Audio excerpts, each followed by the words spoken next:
சிவன்மலையில் பட்டப்பகலில் வீட்டின் பூட்டை உடைத்து கொள்ளை, போலீசார் விசாரணை. திருப்பூர் மாவட்டம் காங்கேயம் சிவன்மலை சரவணா நகர் பகுதியில் பட்டப்பகலில் பூட்டை உடைத்து கொள்ளை நடைபெற்றுள்ளது.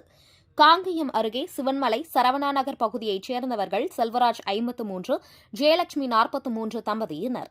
இந்நிலையில் நேற்று காலை வழக்கம் போல் இருவரும் வேலைக்கு சென்றுவிட்டனர்.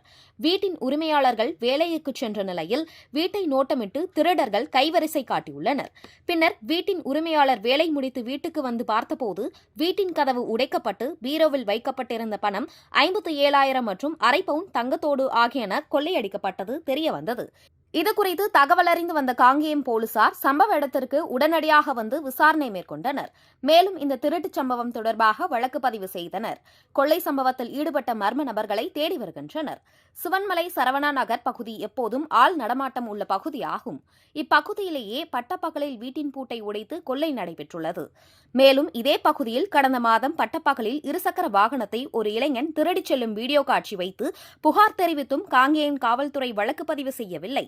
வாகனத்தை திருடிய நபர் யார் என கண்டுபிடிக்கவில்லை என வாகனத்தின் உரிமையாளர் பூபதி மிகுந்த வேதனையுடன் குற்றம் சாட்டுகிறார்.